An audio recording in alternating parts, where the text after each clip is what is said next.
job of, we know who we are. We can't be too complex, and we got to give our kids the best opportunity to be successful. And, fortunately or unfortunately, it simplifies you. The unfortunate part of it is you're going against a really good opponent. The fortunate part of it is you hope that quick turnaround forces both teams to have to be simplified in what they do in terms of game planning for Thursday night. I think the bye week really helped us sit down and say, here is what both of these guys bring to the table.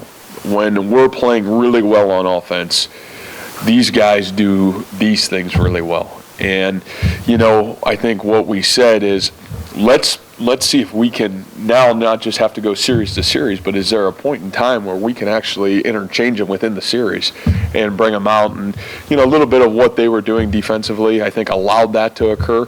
But I think really, us going forward, there's got to be a point in time where both those guys are on the field. Joel deserves to play as much as Jacob deserves to play. And you talk about efficiency of players on our offense and where we're succeeding on offense and reps and opportunity. Both those guys have really made positive yardage and made really good things happen for our offense. And so, it's tough because they're both playing the same position. But we got to find ways to continue to integrate them and maybe not have the great lull that you don't see one of the two on the field at times. And, is there a point in time where you see them together on the football field? And I think all those things are things that we got to continue to find ways to do, because both of those guys, in terms of ball in their hands and then production, those guys are leading our offense, and doing really good things with the ball in their hand. Yeah, I don't know if I put much expectation, to be honest with you, Tommy, on where we would be. I knew where we were at, probably by the time we got to spring practice.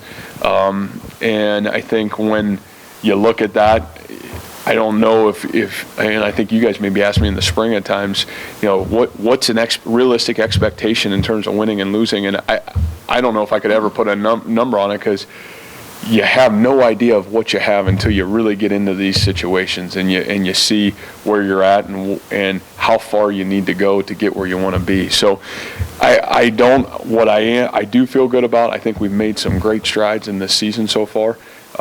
I think the next 4 games will be defining on can we get where we want to go as we continue our quest to build the program the right way, and taking either no steps. I don't know if you can say we took a step back last week, but the step you would want to take last week, as I would have liked to seen us take, you got to make sure we find out why, and then we got to get it corrected.